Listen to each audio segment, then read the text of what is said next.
विश्व लेवल पर निकाले जाने वाले सूचकांकों में भारत की जो रैंकिंग है उसमें गिरावट देखने को मिली है।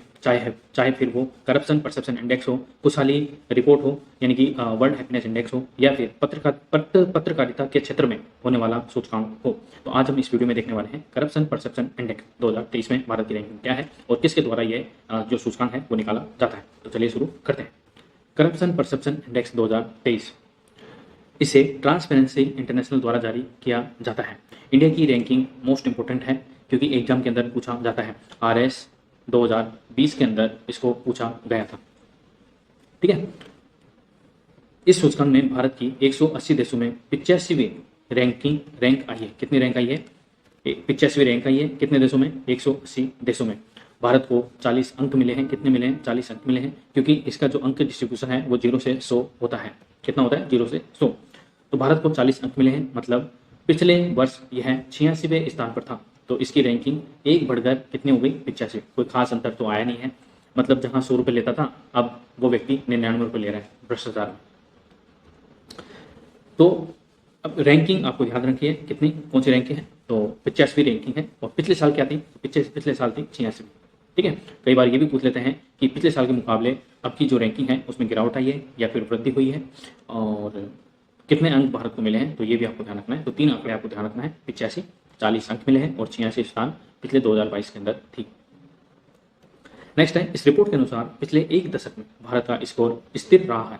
मतलब 2014 से बीजेपी की सरकार आई है और वो कहते थे हम भ्रष्टाचार समाप्त कर देंगे, और ये रिपोर्ट कह रही है कि पिछले एक दशक से स्कोर स्थिर रहा है। तो भाई साहब काम तो हुआ ही नहीं है। बीजेपी वालों क्या कर रहे हो तुम लोग? भ्रष्टाचार भ्रष्टाचार भ्रष्टाचार भ्रष्टाचार, कम तो नहीं हुआ भ्रष्टाचार? तभी तो कर्नाटक के अंदर हाल ही में चुनाव हुए हैं, वहां पर अपने कामों के बजाय हिंदू मुस्लिम किया है बीजेपी ने। ये पूरी दुनिया को देखने को मिला है। प्रधानमंत्री कहते हैं कि अब भी जब वोट देने जाओ तो बजरंगबली का नारा देकर वोट देने जाना। ये धर्म के नाम पर सीधे सीधे वोट मांगना है कि नहीं है? तो ये जो चुनाव आयोग है उसकी आचार संहिता का उल्लंघन है कि नहीं है? आप मुझे कमेंट बॉक्स में बताइए। कुछ तंत्र जो भ्रष्टाचार पर अंकुश लगाने में मदद कर सकते हैं कमजोर हो रहे हैं, जैसे कि ईडी हो गई, CBI हो गई। तो ये तो बीजेपी के इशारों पे काम करती है, और यही जो CVC हो गई। तो अब जब यही कमजोर हो रहे हैं तो फिर जो बीजेपी खुद भ्रष्टाचार कर रही है तो फिर उसको कम कैसे कोई कर सकता है?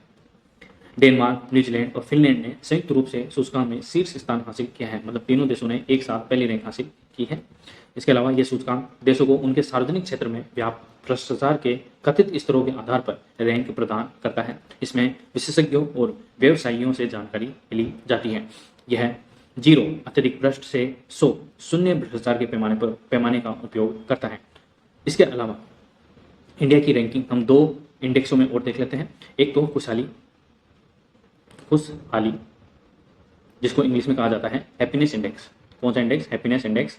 इसके अंदर जो इंडिया की रैंकिंग है वो आई है 126वीं। ठीक है, और मीडिया,